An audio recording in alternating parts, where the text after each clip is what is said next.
Assalamualaikum warahmatullahi wabarakatuh. Perkenalkan, saya Elvi dengan NPM 2140402002.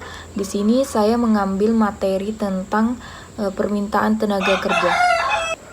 Permintaan tenaga kerja merupakan keputusan pengusaha yang berkaitan dengan kepentingan perusahaannya, yakni berkaitan dengan tingkat kesempatan kerja optimal yang diinginkan oleh perusahaan.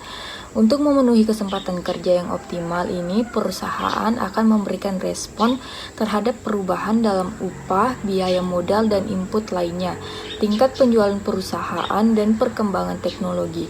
Permintaan tenaga kerja berkaitan dengan jumlah tenaga kerja yang dibutuhkan oleh perusahaan atau instansi tertentu. Biasanya permintaan akan tenaga kerja ini dipengaruhi oleh perubahan tingkat upah dan perubahan faktor-faktor lain yang mempengaruhi permintaan hasil produksi. Ada 3 faktor yang mempengaruhi permintaan tenaga kerja. Yang pertama, perubahan tingkat upah.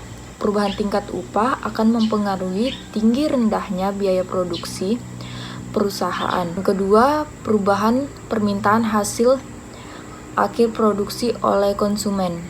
Apabila permintaan akan hasil produksi perusahaan meningkat, perusahaan cenderung untuk menambah kapasitas produksinya. Untuk maksud tersebut, perusahaan akan menambah penggunaan tenaga kerjanya. Yang ketiga, harga barang modal turun. Apabila harga barang modal turun, maka biaya produksi turun dan tentunya mengakibatkan harga jual barang per unit ikut turun. Pada keadaan ini, perusahaan akan cenderung meningkatkan produksinya karena permintaan hasil produksi bertambah besar. Selanjutnya, kategori permintaan tenaga kerja serta perbedaannya. Yang pertama, permintaan tenaga kerja dalam jangka pendek. Dalam jangka pendek, modal adalah konstan. Karena modal konstan, maka dalam jangka pendek, perusahaan tidak dapat meningkatkan atau menurunkan skala usaha atau melakukan pembelian atau penjualan peralatan.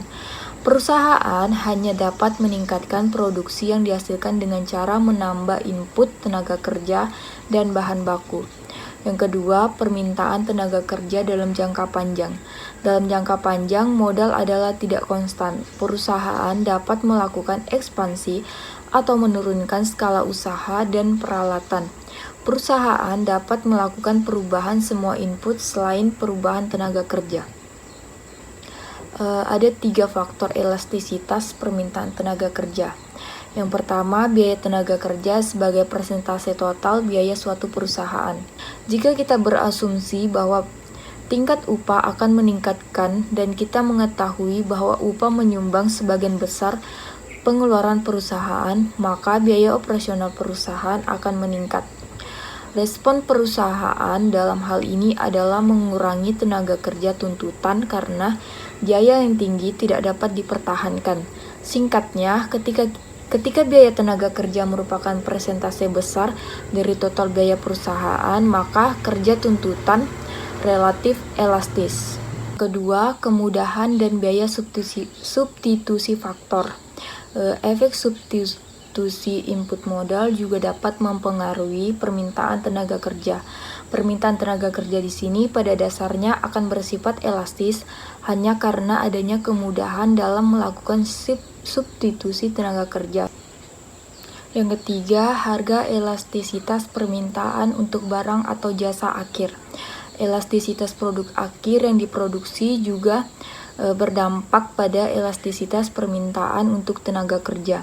Jika elastisitas permintaan terhadap produk akhir rendah, maka elastisitas permintaan tenaga kerja juga akan rendah. Hal ini biasanya terjadi ketika permintaan terhadap produk akhir bersifat inelastis, ketika perubahan harga mempunyai dampak yang kecil terhadap permintaan terhadap produk tersebut. Hal ini memungkinkan perusahaan membebankan biaya tenaga kerja kepada konsumen yang akan menurunkan elastisitas permintaan produk. Selanjutnya, dampak permintaan tenaga kerja. Yang pertama, pengangguran. Permintaan tenaga kerja yang rendah dapat menyebabkan tingkat pengangguran yang tinggi. Sebaliknya, permintaan yang tinggi cenderung mengurangi tingkat pengangguran. Kedua, upah. Permintaan yang tinggi untuk pekerja dengan terampil tertentu cenderung meningkatkan upah dalam sektor tersebut, sementara permintaan yang rendah dapat mempengaruhi penurunan upah. Yang ketiga, pertumbuhan ekonomi. Permintaan tenaga kerja yang kuat dapat memicu pertumbuhan ekonomi karena lebih banyak orang bekerja dan menghabiskan uang. Sekian dari presentasi saya, kurang dan lebihnya mohon dimaafkan. Sekian dan terima kasih.